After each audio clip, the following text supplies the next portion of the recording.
Hey, what's up, and welcome to this episode of Rainer on Leadership. My name is Josh. My name is Sam, and I'm a bit cold. Josh, are you cold? It's cold. It's about to snow here, and it's just really cold, even if it wasn't going to snow. We're in the 20s and just feeling it. It's really kind of cold right now. Well, at the time of this recording, yeah, we're going through a cold snap. I think this will air a little bit later in the winter, so maybe it's warmer by then. I don't know. But we do have Boyd Pelley back on the show. Welcome, Boyd. Hey, thank you, guys. Good to be with you guys again, and hopefully it will be warmer when everybody hears this. Well, it's always good to have Boyd on the show with us. We're going to be talking about churches and technology and why churches tend not to be early adopters. Is that a good thing? Is it a bad thing?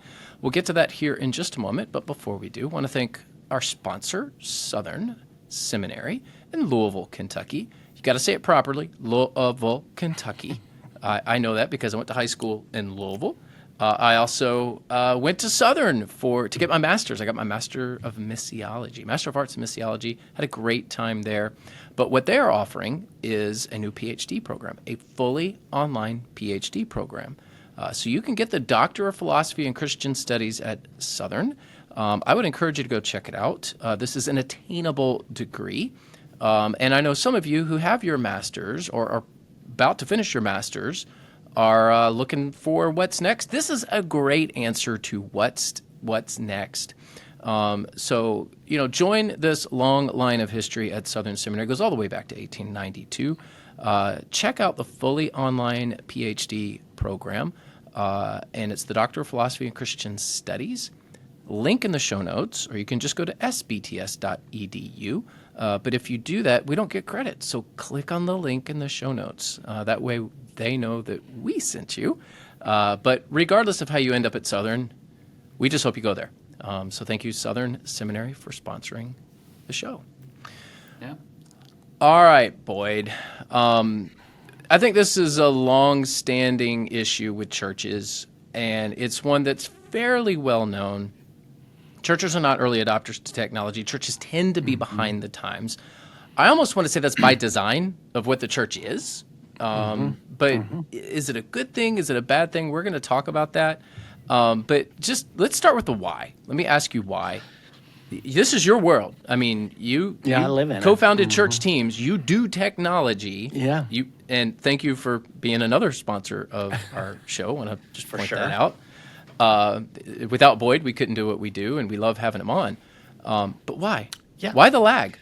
Yeah, it is amazing to me because we do church management software, right? So it's amazing to me to see how many people still don't even have church management software at all. Well, you talk to them, and I mean, there are still churches out there that use the index cards, right? And the old book where they wrote down the numbers back in the day. There's still some churches out there. It does amaze me that it's that way as well. I think some of it is because most churches are small. I mean, when you look at the bigger picture overall, most churches are small.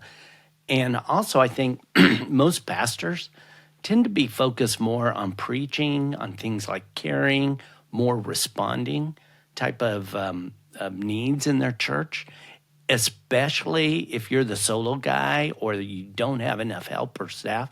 You're kind of end up in a lot of a reactive mode. Now, technology can help a lot with that, but technology is probably best, I think, on the proactive side. When you're reaching out, like for outreach or guest follow-up or volunteer recruiting, those kind of things that take a little bit more of a plan to get in front of rather than just replying to the last person who called in and had a crisis or set up a calendar appointment with an issue or something like that. So I think that's some of it is just maybe, like you said, the nature of the church a little bit.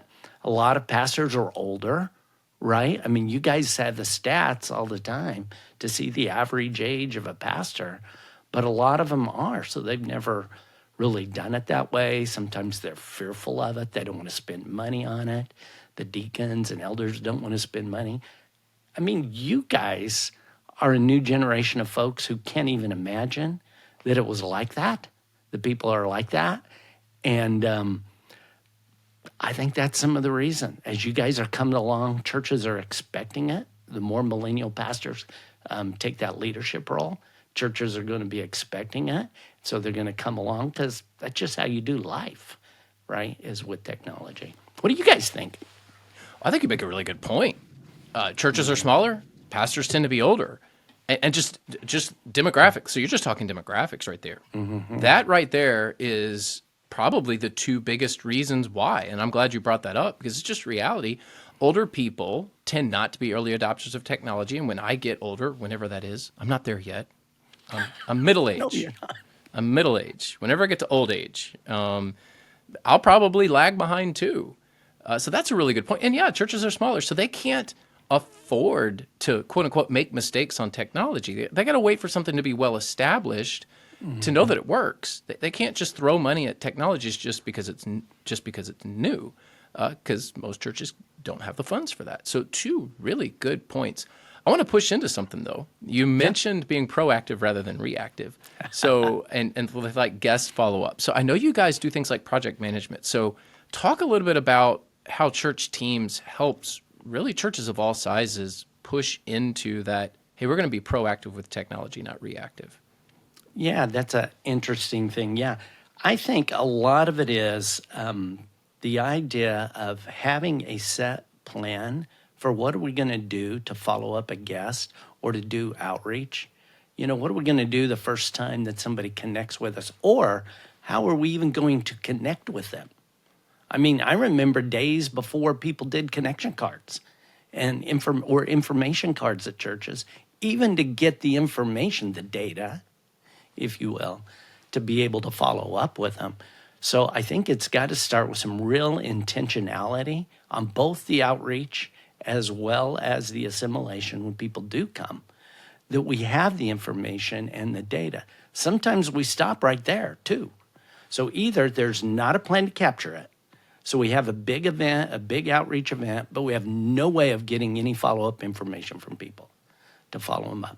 Or we just make all the emphasis on getting that information, and then we'll figure out the follow-up plan afterwards.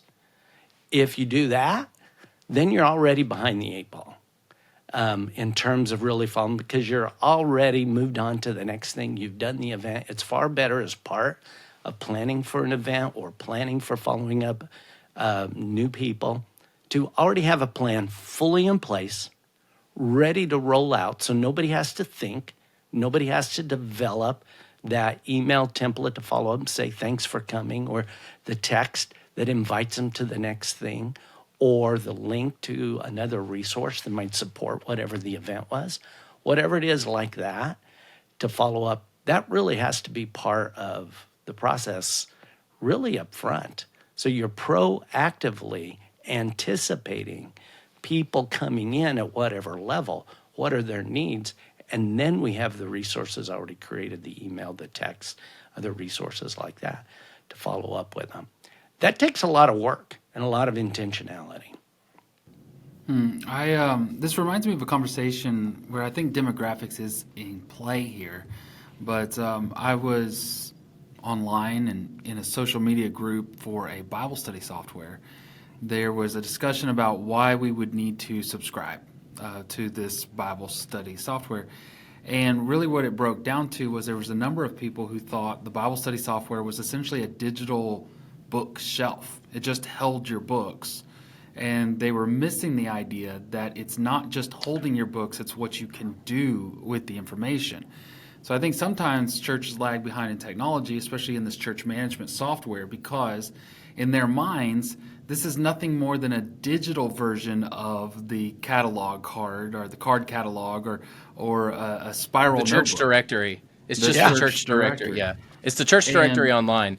Boyd, how many times have you heard that? Like, you do so much more than that. So much more. But that's how people think of it. You're right. Or it's the spreadsheet for the finances, right? That's all it is. It's just the Excel spreadsheet. They don't know how far church management has come along in terms of process management and communication. In fact, nowadays, I refer to us as church communication software built on a church management database, because that's what it's really about, is communication. So I want to ask you a business question, because your resources are great, your services are excellent. The team that is at Churchteams is got high hospitality and high customer service. All of the things you would hope to have with a provider. Boyd does that. So I just want you guys to know, like, if you're interested in pursuing something with church management software, you really should reach out to Boyd. Go.churchteams.com, link in the show notes. But again, go.churchteams.com. If we're talking and you're like, I really need that, or I could use that, or hey, I don't know about that, reach out to him. Yeah. I know that he and his team would be glad to serve you. Yeah, just come and visit. I do a weekly webinar, give people a quick overview of what we just talked about, frankly. Perfect. Yeah, go to his weekly webinar. But I want to ask, so your resources are great, your services are great.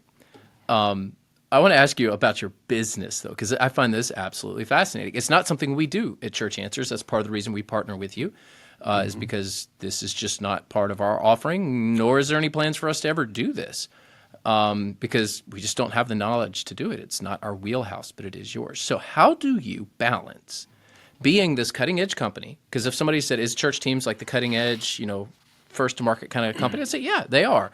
But how do you balance that, bringing out these new products, these new resources, while at the same time churches are lagging?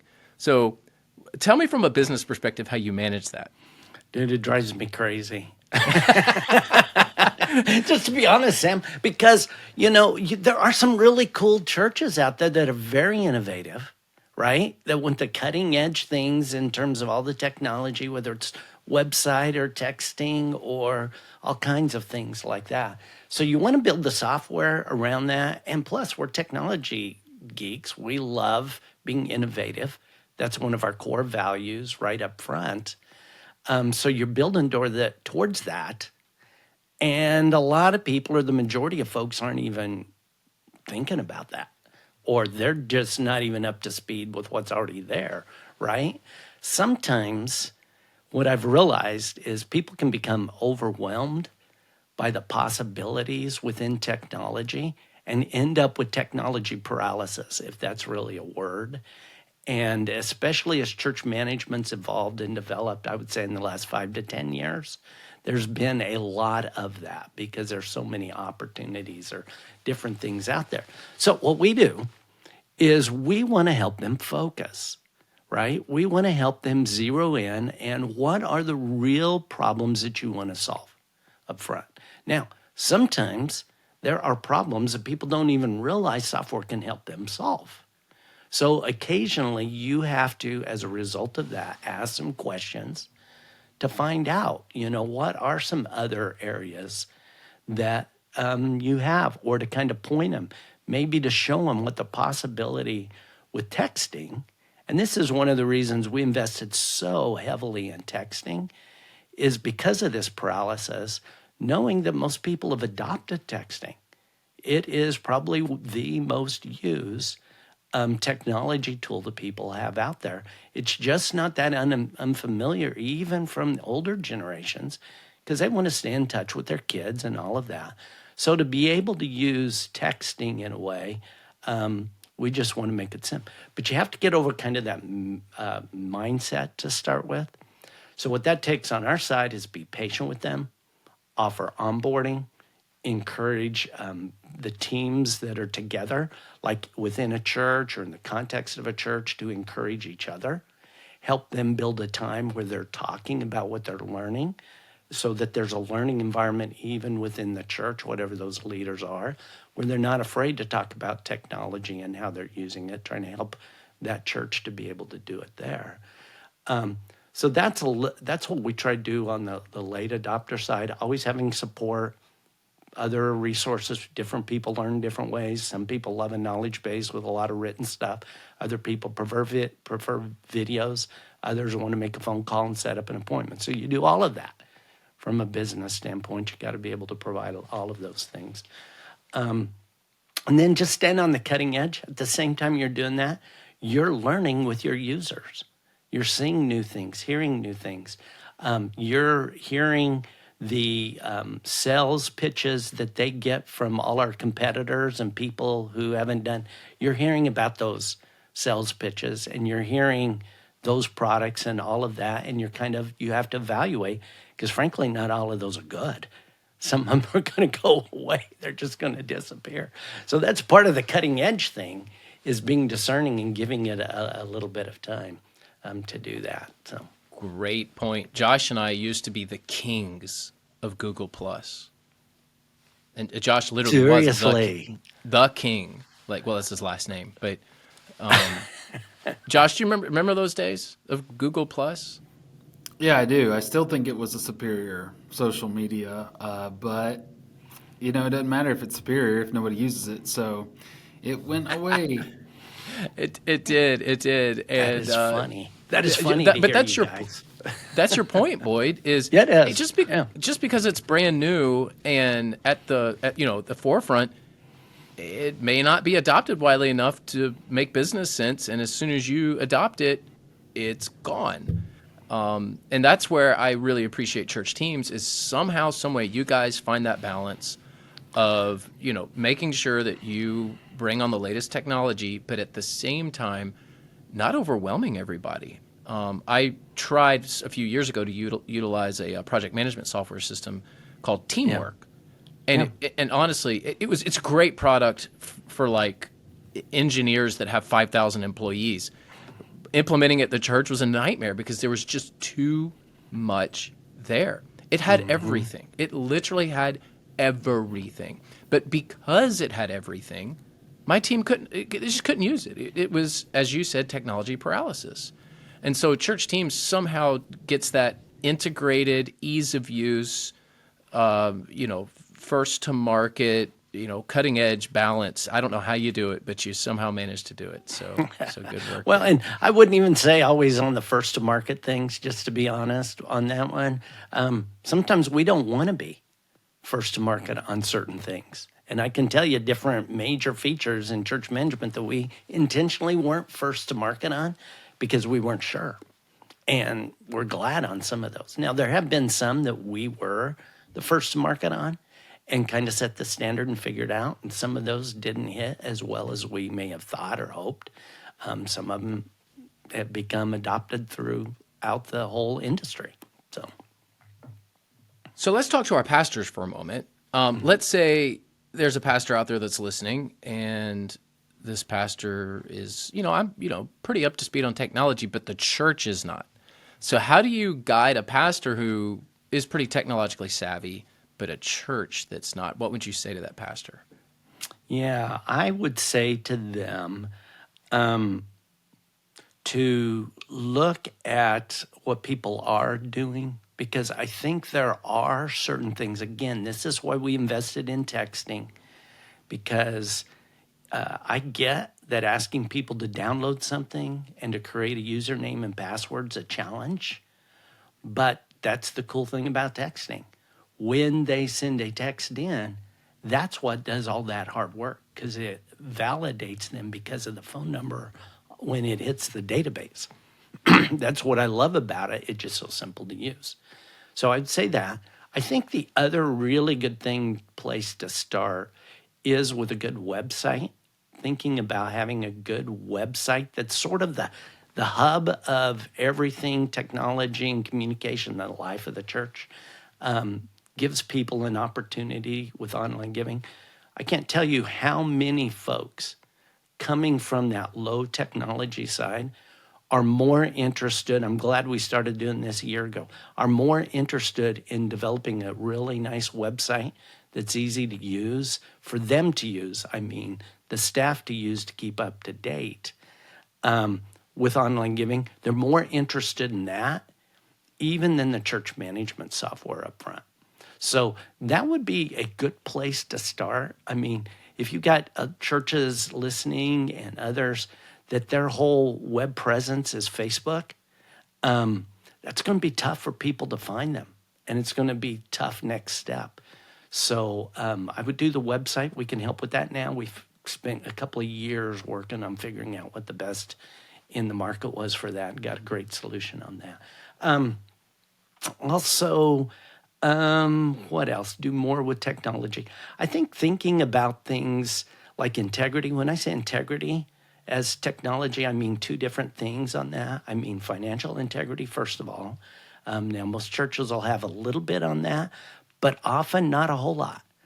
And man, one of the worst things that can happen to a church is not to have good systems in place. And then all of a sudden, that treasure that everybody trusted forever, that was doing it by themselves, went away. I mean, that will kill a church. I mean, you guys know all those stories and told them, know those churches. So you got to have good financial systems. The accountability systems that technology brings is super helpful to be able to track that, because a lot of them are even built in when changes are made. It'll notify somebody that those changes are made. So that's one integrity. The second integrity thing is related to childcare, taking care of kids, because when young families come, they want to have complete confidence that you prepared for them, that you know they're. I mean, we live in a day where we assume bathrooms are clean, and the thing is, what used to be the big issue in children's ministry, now it's we want to make sure our kids are safe and secure. So we want a check-in system. We want to be able to know that, take that tag, be able to match them up, make sure they're in a good spot there. So that's another thing, advantage to think about in terms of church software.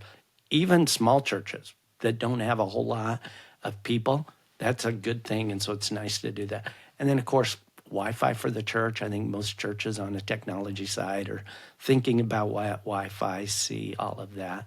And then, we've had the conversation about the difference between technology natives and technology immigrants. And you're going to have both people in your church. And I really feel like one of the really strong things that a church that's pretty low tech can get is they can get some of their more higher tech younger folks or whoever. It's not always younger folks. Sometimes it's older folks like me that just have lived in that world forever. But have them see their skills as a potentially ministry opportunity for others. So, I mean, you have people that take food, that help people with other issues within the church, that care. I really think it's a great idea for some tech natives for a church to be able to help have some of their tech natives come alongside people and just show them how to log into the Wi-Fi if that's necessary. But those have to be not maybe super technology people. They need to be caring people that understand and maybe more of a mercy gift. And I tell you what, you do that, and those senior adults, when they have somebody that'll love and care for them enough to take that slow and to help them get that set up, that's huge. That means the world to them. You know, that's a really good point about people's age. People who are older tend to obviously not adopt technology as quickly. But we recently had someone join our church who was retired, so retirement age, and went out to eat with her and her husband and was just asking them things, about their, hey, where'd you come from? Oh, Northern Virginia. And, oh, okay. And, well, what'd you do? Well, I worked at the Department of Defense. And it's like, oh, okay. Well, what'd you do there? She couldn't tell me a whole lot, but she's just creating technology systems. And I was like, so could you do this for our church? She goes, oh, yeah, that's not a problem. So I just, it was a good reminder that just because someone is of age doesn't necessarily mean that they don't know what they're talking about. She very much could run circles around me when it comes to technology. So just it was a fascinating conversation too that we had. And that's just about all the time that we have. But Boyd, I got one more question. Josh, do you want to say something though? I was just going to add to the age and technology thing. I think we assume just like a complete lack of ability on the technology situation. I've been in churches before where the idea is that the senior adults, they just won't communicate with technology. They won't do email. They won't. And my response was, well, let's just try it, because I'm on Facebook and it seems like it's overwhelmingly senior adults. So I think that they probably can get this. And once we tried it, it worked great. And they were in it. So there's just this assumption that, and maybe that was true 20 years ago. I'm not totally sure it's true anymore. And so some of these things, I can hear a pastor going, man, we're never going to get to that online stuff because we're an older congregation. Our people won't use it. And I would just challenge that idea and also say that, you're going to stay an older congregation if you don't start adapting a little bit and moving in that direction. Excellent point. Boyd, last question, and I'll give you a minute to answer. AI, artificial intelligence. What's going to happen with AI in the church? I want you to make a few. In the year 2000, if you remember the old Conan O'Brien skit, what's going to happen in the year 2000 with AI? In the year 2000, nothing. Oh, okay. Well, right now, AI is super search. I mean, you go to Google and AI gives you the answer from all 1 million different websites on there with some links to go there. So that's what it is, and it's being used for content development all over the place in every kind of app and things out there. I think the future beyond that's sort of the first generation is really super search. That's what we're seeing it right now, in my view, anyway. I think there'll be some things in the future as we get into the data management on reporting questions. I think the benefit of AI compared to just doing a current report will be its ability to discover things that we haven't asked. So, for instance, is there a possibility within the data you see people that tend to drift away? Are there any common qualities among all the data that we have among those folks to be able to do a flag or to point out, here's a point in time where we need to be aware for pastoral care, the people tend to fade away. Now, building that report would be a real tough thing to do because we're not even sure of what the possibilities are. AI can come in, ask a question like that if it has the data. Now, the other problem, the preceding problem is making sure you have the data in the database to be able to track different benchmarks and points like that. So I think that's the biggest thing, is being able to spot trends when people might be starting to drift that you don't see, may be able to beginning to see some things different. That's kind of how I pick it. I look at it. And the purpose of that, and purpose of some of that feedback and some of that reporting is really to give us confidence in decision making. A lot of times you'll have a hunch as a leader that something's going on, but being able to have some data and some feedback on that will be super helpful for us. I think in the future, right now, it's helping us communicate better. Hopefully people are making better sermons now that they're all using yours. Better info on people to care about, to communicate, connect with people. So that's what I see.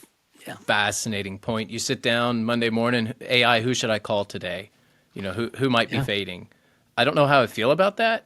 If done well, could be very good for the church. If done poorly, it could be very intrusive. So we'll just have to wait. Have to see. Yes. But here's what I do know. Church teams, whatever the future holds with technology, church teams will be able to help you. But they can certainly help you today. It's not just with where technology is going. It's also with where your church is today. So give them a call. Again, go.churchteams.com is the best way to get a hold of them. Go.churchteams.com.